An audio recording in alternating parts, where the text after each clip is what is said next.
Bapak Ibu Saudara, hari ini saya ingin bagikan firman Tuhan tentang kerinduan akan Tuhan yang akan membuat kita terus menjadi orang yang terus kuat, bertumbuh, bukan orang yang stay di situ terus saja. Bapak Ibu Saudara yang dikasihi oleh Tuhan, ada perbedaan antara orang yang bersungguh-sungguh dengan orang yang biasa-biasa saja. Boleh katakan biasa-biasa saja. Boleh katakan bersungguh-sungguh. Beda banget. Boleh katakan kiri kanan sungguh-sungguh gitu.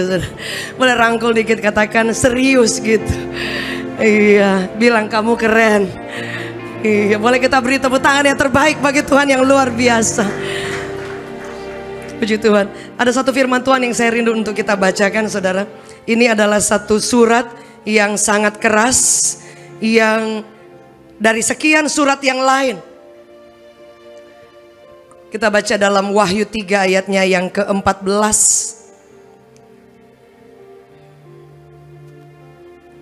Ada satu surat yang begitu keras banget yang ditujukan kepada jemaat yang ada di Laodikia. Bapak Ibu Saudara yang dikasihi oleh Tuhan, dalam Wahyu 3 ayat 14, di situ dikatakan bahwa dan tuliskanlah kepada malaikat jemaat Laodikia, inilah firman dari Amin, saksi yang benar, permulaan dari ciptaan Allah. Aku tahu segala pekerjaanmu, engkau tidak dingin dan tidak panas. Alangkah baiknya jika engkau dingin atau panas. Jadi karena engkau suam-suam kuku dan tidak dingin atau panas, aku akan memuntahkan engkau dari mulutku. Ayat 17, karena engkau berkata, aku kaya dan aku telah memperkayakan diriku, aku tidak kekurangan apa-apa. Dan karena engkau tidak tahu bahwa engkau melarat, engkau malang, engkau miskin, dan engkau buta.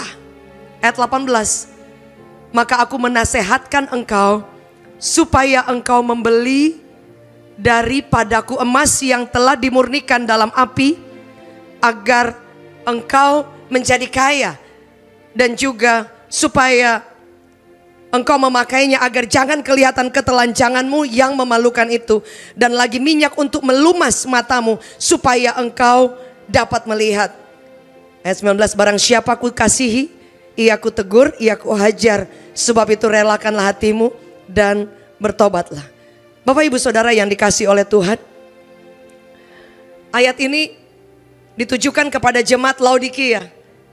Jemaat ini adalah jemaat yang kaya. Daerah ini, maksudnya kota Laodikia, adalah kota yang sangat makmur dibanding mungkin beberapa yang lain, karena perekonomiannya sangat luar biasa, dan juga di sana ada banyak penemuan-penemuan tentang kedokteran yang sangat maju sekali. Jadi suatu waktu ketika kota ini mengalami mungkin gempa bumi dan yang lain, Bapak Ibu Saudara, kalau ada orang yang lain, negara yang kota yang lain ingin menolong, mereka bilang oh nggak perlu, karena mereka punya banyak, kekayaan banyak. Saudara, punya banyak. Di sana itu ada kain-kain yang wool yang terkenal, yang dihasilkan dari kota itu, perdagangannya, tentang ilmu kesehatannya, kedokteran, dan semuanya itu terkenal di sana. Sebab itu orang mereka itu adalah kaya, orang yang berlimpah semuanya. Tapi kenapa Alkitab mencatat, ditulis, saudara, dikatakan kepada jemaat Laodikia, kalau engkau tidak panas tapi juga tidak dingin, abu-abu, dia katakan aku akan muntahkan. Saudara, ada sejarah di sana, dikatakan bahwa di Laodikia itu, Bapak Ibu Saudara, jadi ada ketemu sungai yang dari puncak gunung jadi es dingin, kemudian ketemu dengan yang panas. Jadi ketika aliran sungai itu bertemu, kemudian menjadi lumpur dan tidak bisa untuk dipakai buat minuman dan yang lain, nggak bisa, Bapak Ibu Saudara. Sebab itu Yesus kadang-kadang ketika dia memberi perumpamaan, dia sudah suka mengambil hal-hal yang terjadi dalam kehidupan sehari-hari pada saat itu. Saudara, jadi Laodikia ini adalah kota yang satu-satunya yang begitu tegas yang diingatkan oleh Tuhan. Saya percaya Bapak Ibu Saudara, kekristenan itu kita tidak pernah tahu kita ini sedang berapi-api untuk Tuhan atau sudah biasa-biasa. Benar Bapak Ibu? Kita nggak pernah tahu loh. Saya ini kebetulan saya melayani. Kalau saya tidak pernah evaluasi diri saya ini kalau dari angka 1 sampai angka 10 di nomor berapa hari ini? Kan tidak ada yang tahu, saya yang harus evaluasi. Bapak Ibu Saudara, jadi tidak ada orang yang dapat menolong saya untuk mengoreksi saya ini di mana? Jangan-jangan dulu saya on fire, saya all out luar biasa, mungkin sekarang udah di angka 5 dan saya tidak menyadarinya, Saudara. Bapak Ibu Saudara, dan firman Allah berkata bahwa kalau kita sungguh-sungguh untuk Tuhan, kalau kita semangat untuk Tuhan, artinya kita tidak ada di gray area. Setuju, boleh katakan amin. Abu-abu itu antara jelas dan gak jelas, Bapak Ibu. Sebab itu kenapa firman Allah berkata, saudara kalau baca yang ketika dalam Markus ya, Markus pasal pertama dikatakan di situ, kemudian waktu Yohanes Pembaptis dia bilang, Yohanes Pembaptis itu dia pergi di padang gurun, dia katakan ada suara yang berseru-seru. Berseru-seru apa yang dia serukan? Di padang gurun itu gak ada apa-apa. Di padang gurun itu cuma ada tandus yang cuma gak ada apa-apanya. Tapi kenapa Yohanes Pembaptis itu dia harus berseru-seru begitu kencang, dan apa yang dia serukan? Dia katakan bertobatlah. Dalam pemikiran kita kan bertobat itu, oh ya dari dulu saya udah terima Yesus. Betul kan? Dari dulu saya sudah cinta Tuhan, sudah meninggalkan dosa. Jadi kita pikir kalau bertobat itu untuk orang yang pertama kali mereka menerima Yesus. Padahal pertobatan itu setiap hari. Bapak Ibu, setuju boleh katakan amin. Pertobatan itu every day. Mungkin kita gak bikin salah, tapi mungkin kita doa udah tidak terlalu ingin. Ibadah flat-flat aja. Melayani ya udah, melayani aja. Toh saya pun masih melayani. Tapi Anda tidak pernah tahu di mana, di garis mana kita ada. Di suam-suam kuku, di panas atau dingin atau di tengah-tengah, Bapak Ibu Saudara. Tidak ada yang tahu kalau kita tidak sungguh-sungguh untuk menyadari. Sebab itu pertobatan itu bukan karena pertama kita terima Yesus, but every day. Setiap saat kita harus bertobat. Yang setuju boleh katakan amin. Kita bisa buat salah, kita ada kurang. Saudaraku yang kekasih. Sebab itu Tuhan ingatkan kepada setiap kita. Kita mau hidup di daerah mana, Bapak Ibu? Mau yang panas atau dingin atau di tengah-tengah, pilihan ada dari hidup kita sendiri. Tapi yang pasti ketika kita ingin sungguh-sungguh lebih lagi dan lebih lagi, saudara, yang mengalami itu semuanya kita. Setuju boleh katakan amin.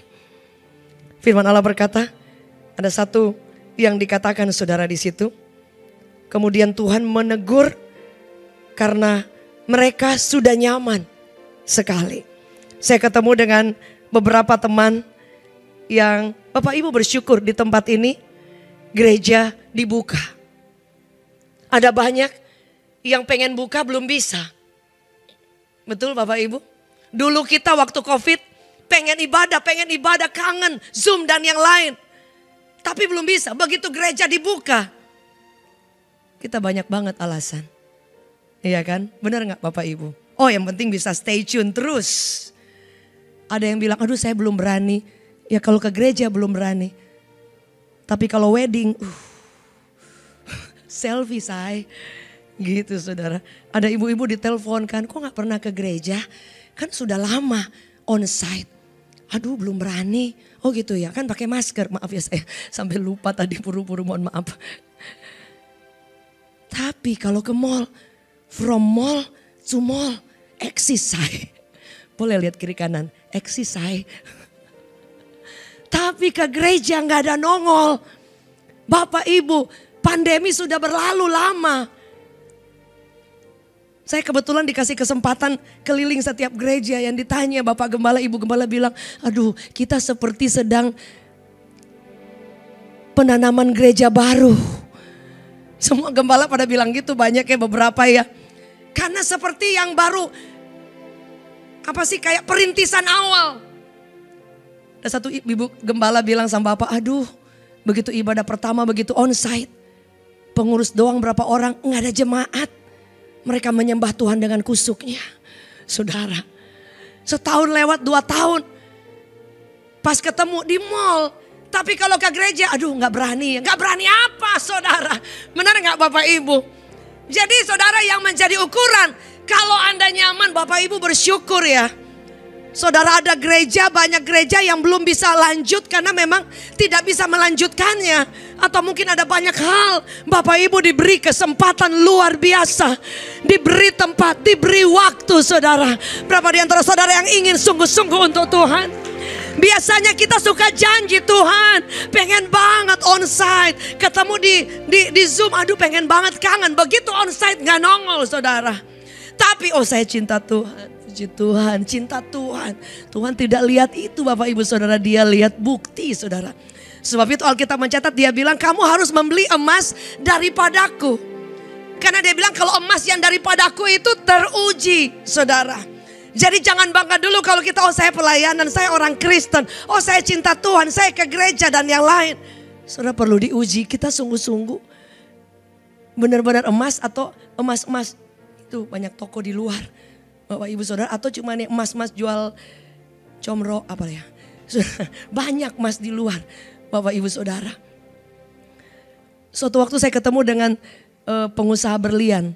Dia bilang, Ibu Jacqueline tahu nggak yang berlian yang mahal itu apa? Saya nggak tahu. Saya nggak main di situ. Saya biasa layan gitu. Dan memang nggak tahu ya kan, kita kan juga nggak pernah menyelidiki gitu kan. Gitu Bapak Ibu. Terus kemudian yang berlian yang paling mahal itu yang bukan warna putih.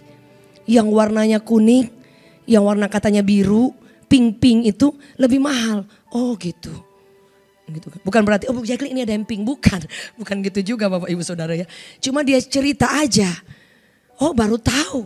Ternyata yang paling mahal itu yang bukan putih. Saya bilang kenapa Pak dia lebih mahal? Karena memang paling dasar jauh. Paling panas, dia katakan dapatnya dari tempat yang paling panas. Jadi Bapak Ibu, kalau kehidupan kita sedang diuji dengan berbagai hal, kita sedang menjadi sesuatu yang paling mahal. Setuju, boleh katakan amin? Boleh dengar amin yang paling kenceng dari tempat ini. Yeay. Boleh lihat kiri kanan, kamu mahal banget. Luar biasa, amin saudara. Jadi kalau lagi banyak badai, banyak masalah, saya mahal. Amin saudara. Karena apa? Tuhan tidak pernah mencari orang yang biasa saja. Orang sembarangan. Dia prepare the best for you. Tapi Tuhan ingin Anda dan saya menjadi pribadi yang mahal dan mau teruji. Yang setuju boleh katakan. Mulai kita beri tepuk tangan yang terbaik. Saudara, Anda akan menjadi pribadi yang bukan hanya di bawah rata-rata, tapi excited saudara. Mungkin kalau saya mau melayani Tuhan, amin, saya akan lakukan yang terbaik. Saudara, kadang-kadang orang yang melayani Tuhan, contoh orang beli mobil, let's say ya Innova, saya kurang begitu tahu ya. Mobil mahal lah misalnya. 5 hari saudara, tiap hari bangun lebih pagi saudara. Lihat, coba tunggu 5 bulan. Udah gak dicuci saudara ya. Biasanya gitu. Saudara contoh ya, beli TV baru. Biasa bangun jam berapa? Jam 5 udah bangun. Langsung putar. Coba 1 bulan berlalu. Udah gak sering dilihat. Karena apa? Sudah biasa. Sama. Mengikuti Yesus. Saking biasanya kita rasa, aku udah rohani banget. Belum tentu juga. Saudara. Sebab itu saya berapa waktu ini Tuhan ingatkan bahwa kalau saya ada di gray area atau saya ada di tempat yang biasa-biasa, artinya kita siap-siap menjadi orang yang tidak menjadikan Tuhan raja. Karena kalau kita dimuntahkan saudara, artinya tidak ada bisa digunakan lagi. Alkitab mencatat garam itu adalah bisa dinikmati oleh semua orang. Ada rasanya, tapi kalau tidak bisa dinikmati bukan asin lagi. Dia katakan diinjak, nggak ada gunanya saudara. Jadi ternyata kita harus menjadi Kristen yang tidak boleh di area abu-abu atau di bawah ke laut saudara. Kita harus yang sungguh-sungguh. Kita harus yang semangat. Salah satu arti dari kata yang dikatakan saudara seperti ini, saya bacakan sedikit saudara ya. Di situ dikatakan arti salah satu dari yang dikatakan lukewarm ya. Klearos dikatakan seperti ini. Arti daripada anget. Suam-suam kuku. Biasa kita kan kalau anget dikit, udah maaf ya Pak, Bu Silvi atau Bapak Pendeta, Pak Gembala, saya lagi anget. Tapi begitu malam udah di mana gitu, udah selfie. Ada teman saya dia bilang, oh saya nggak ke gereja, aduh nggak enak badan. Malam udah di mana? Udah di Pix, saudara. Aduh, biar Tuhan yang maha tahu ya. Katanya angetnya pagi doang Bu. Iya puji Tuhan. Surga catat, oh pagi doang. Gitu. Dikatakan dimuntahkan kalau anget itu suam-suam kuku klearos. Artinya apa itu saudara? Dia bilang itu artinya ternyata kalau klearos itu artinya tidak bersemangat atau dingin, nggak ada energi apa-apa, atau mati suri. Aduh ini ngeri banget ya, mati suri itu mati sebelah saya. Jadi nggak bisa apa-apa. Jadi Bapak Ibu, jadi kalau kita ini suam-suam, kita kayak orang stroke, maaf bicara, maaf. Saudara, mama saya berkali-kali stroke ringan dulu. Dan kemudian dia mengalami Tuhan, dia selalu bilang, saya percaya Tuhan sembuhkan. Saya percaya Tuhan sembuhkan.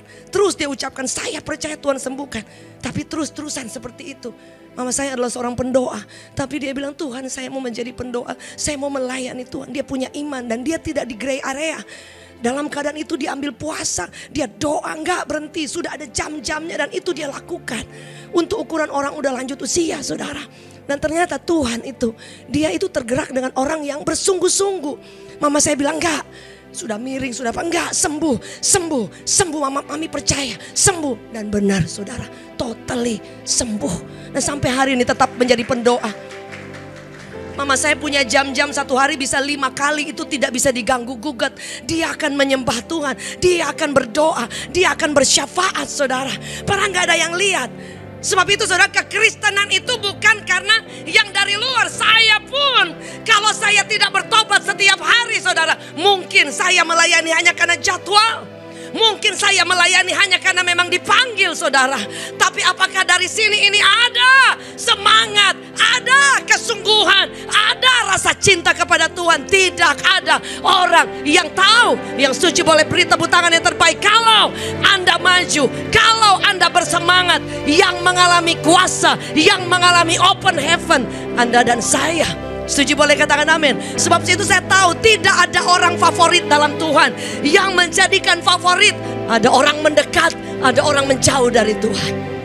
Saudara, sebab itu yang saya selalu ingat, kalau saya kemudian mengambil keputusan, saya bertobat every day Tuhan.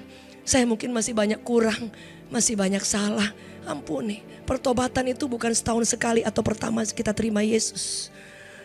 Berapa di antara kita mungkin kita udah lama gak pernah berdoa, doa yang penting doa makan, ngomong doang. Saudara, padahal Yesus itu pribadi. Dia mau ngomong, kita udah buka TikTok. Iya kan? Baru mau ngomong, yang penting 1 ayat doang. Iya kan, pagi 1 ayat cukup. 1 ayat gak apa-apa. Tapi kalau itu dengan rasa haus, beda. Bapak Ibu, kadang ketika lagi gak ada orang, saya sendiri, kesempatan saya mengangkat tangan. Kesempatan saya tinggikan Tuhan yang orang tidak lihat. Dan ketika ada 1 ayat saya pernah ingat, saya baca sampai nangis Tuhan. Saya bilang Tuhan, saya ini melayani Tuhan. Tapi saya juga tidak mau kalau ternyata Tuhan mendapati saya ini gak ada isinya. Ada banyak orang yang merasa rohani. Mungkin saya merasa rohani. Saya sudah tahu firman, udah sekolah Alkitab, cukup enggak saudara? Kenal dia, cintai dia, dengar suaranya. Kalau kita ingin tidak abu-abu atau tidak mati suri, klearos saudara. Jangan hanya karena kewajiban. Kalau kita melakukan sesuatu karena kewajiban, Hanya sebatas itu. Tapi berbeda ketika engkau tahu, aduh aku melayani Tuhan loh. Aduh ya ampun, kalau Bapak Jokowi telepon, boleh beliin Aqua. Oh saya bukan beli Aqua, saya beli kopi dari sosial media cafe.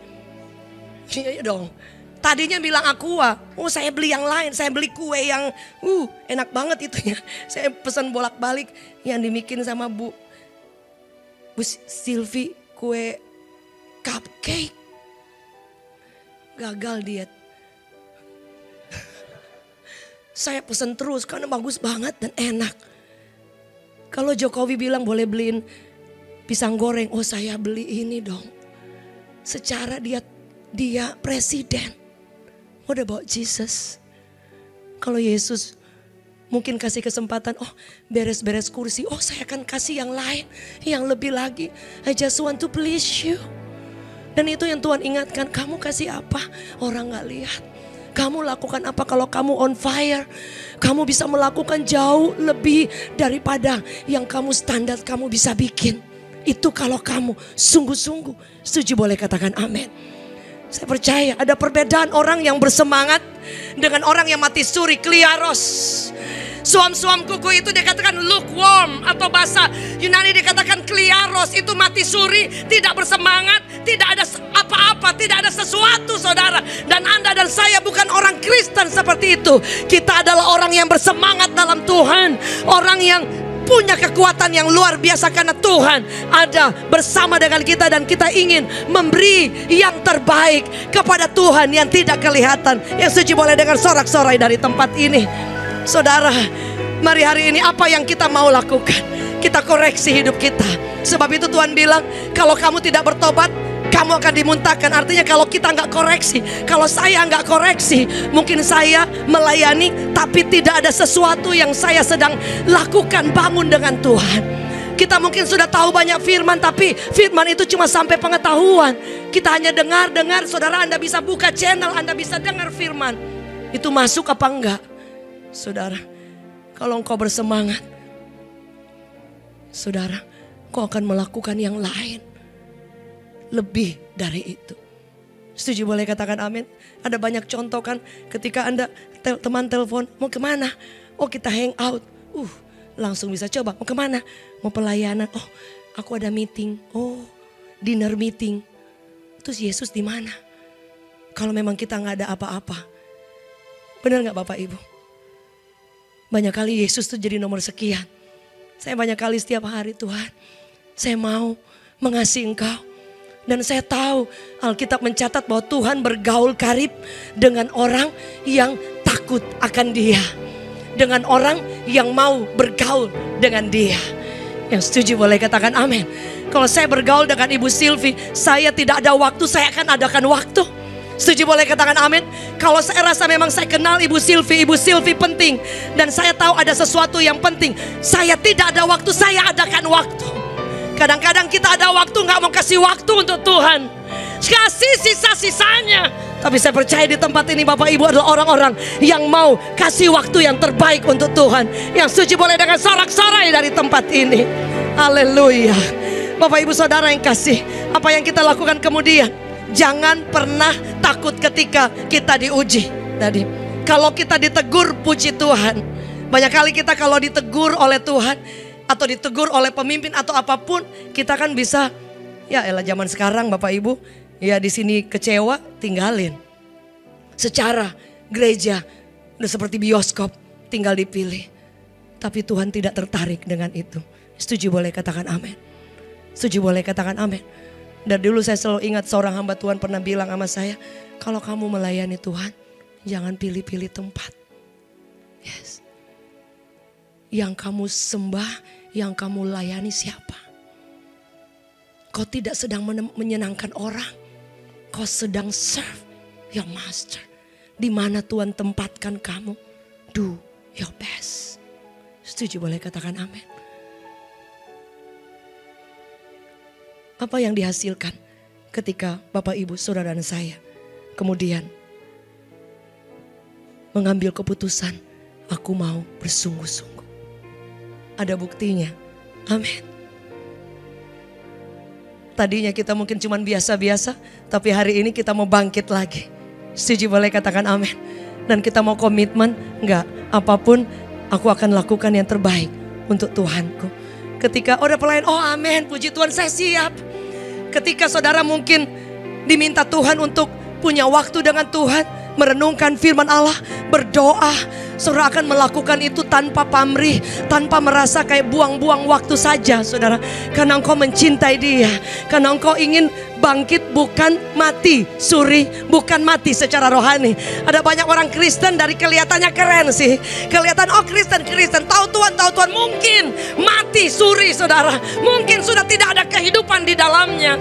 Kadang kita berkata kita ini tentara Kristus. Alkitab mencatat dalam Efesus 6 ayat 12, tentara Allah itu dia pakai semua senjatanya. Tapi berapa di antara kita begitu tanya kita tentara Kristus, amin, pakai senjata enggak Bapak Ibu? Sebab itu suatu waktu ada seorang yang datang kepada saya dan dia bilang, iya pantesan saya serangan sana, serangan sini, masalah sana, masalah sini, saya nggak mampu. Karena dia ada di medan perang dan tidak menggunakan senjata apa-apa.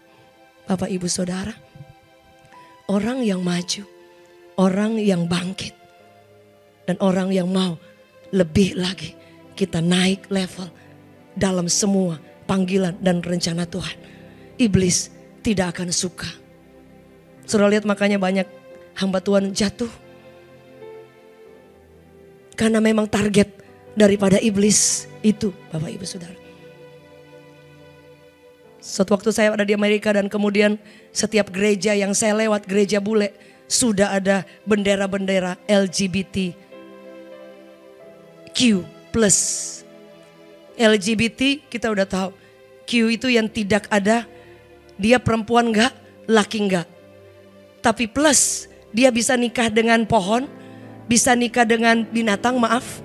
Dan kalau tidak dinikahkan, kalau dia lapor polisi, kena pendetanya.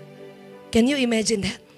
Jadi suatu waktu saya pergi ke satu kota. Kota itu terkenal karena kota itu pertama-tama kebangunan rohani terjadi di sana. Tapi hari ini di kota itu hampir gereja-gereja bulenya sudah pasang tinggi-tinggi bendera LGBT. Artinya mereka welcome, artinya mau Anda LGBT, mau Anda buat dosa, gak apa-apa. Dan saya mendengar kabar bahwa LGBT di Indonesia gerejanya sudah ada, siap untuk launching. Sementara mereka masih pakai Zoom, saudara. Can you imagine that? Artinya bahwa iblis sedang bekerja keras luar biasa. Sebab itu apa yang kita harus lakukan? Wake up, saudara, bangkit. Anda firman Allah berkata kita ada di tengah-tengah serigala. Seperti domba. Domba itu apa? Domba itu binatang yang bodoh. Dia kalau satunya nyemplung ke sungai atau ke laut, semuanya ikut, saudara. Domba itu nggak bisa dikasih salah direction, dia ikut. Sebab itu Alkitab mencatat Anda dan saya seperti domba di tengah-tengah serigala. Tapi Alkitab mencatat bahwa kalau kita punya gembala yang luar biasa, engkau tidak akan pernah takut karena dia yang akan melindungi kita. Setuju, boleh katakan amin. Tapi jangan pernah lupa, kita harus berjaga-jaga. Jangan pernah takut. Banyak sekali orang mencari takut 2023 resesi. Halo Bapak Ibu, 2 tahun kita COVID, semua pekerjaan berhenti, gereja tutup. Masih bisa makan Bapak Ibu. Setuju, boleh katakan amin. Mau makan kangkung pakai sambal, pakai tahu juga selesai. Sehingga banyak orang yang udah sport jantung, ketakutan luar biasa. Karena media bilang, oh iya nanti nubuatan Oktober, nubuatan September. Ada yang bilang September akan ada nubuatan. Oh akan terjadi sesuatu yang belum pernah terjadi. Halo, kita di Oktober say. Setuju, boleh katakan amin. Boleh lihat kiri kanan, Oktober say. Iya, tidak semua suara Tuhan yang media sosial itu betul. Kemudian sudah pada takut, saudara, banyak pengusaha sampai ketakutan. Karena mereka pikir aduh tahun 2023 gelap katanya. Kemudian ada ini, semua takut. Tapi Alkitab mencatat orang yang bersungguh-sungguh tidak suam-suam kuku. Allah memelihara setiap hidup saudara. Yang setuju boleh katakan amin. Jangan pernah takut. Justru yang kita perlu takutkan kalau kita hidup dalam dosa, kalau kita tidak bertobat, kalau kita mengeraskan hati, kalau kita merasa hidup dalam dosa itu baik-baik saja. Itu yang kita perlu harus ingat dan hati-hati dan berubah. Pertobatan itu, sebab itu yang ketika dikatakan Yohanes Pembaptis dia berseru, dia katakan apa? Bertobatlah karena kerajaan Allah sudah dekat. Dia katakan repent, perubahan pikiran, perubahan paradigma kita. Ada orang bertobat hanya nangis-nangis menyesal, betul. Jangan lupa berubah say. Karena pertobatan itu ada tindakan baru kemudian dinyatakan berubah. Saudara setuju boleh katakan amin. Sebab itu saya memutuskan, saya mau bertobat setiap hari. Berapa di antara saudara yang setuju boleh lambaikan tangan saudara. Boleh kita beri tepuk tangan yang terbaik. Itu adalah kunci yang akan membangkitkan semangat Anda. Itu yang kunci yang membuat Anda selalu bilang, Tuhan aku salah apa enggak. Daud selalu begini, Tuhan aku maju apa enggak, boleh aku berperang apa enggak. Dia selalu hati-hati, dia selalu minta tuntunan Tuhan. Orang yang bangkit secara rohaninya, engkau akan mengalami tuntunan Tuhan. Engkau akan mengalami gairah semangat yang luar biasa. Engkau akan melayani Tuhan like no others, sama seperti yang belum pernah terjadi. Engkau akan mengikut Tuhan sungguh-sungguh. Mau 30 tahun gak apa-apa, tapi semangat, api, on fire itu bukan hanya pertama kali Anda terima Yesus. Ada banyak orang yang pertama kali dia terima Yesus dan dia berapi-api. Kalau ada 5 gereja, dia akan masuk 5 gereja.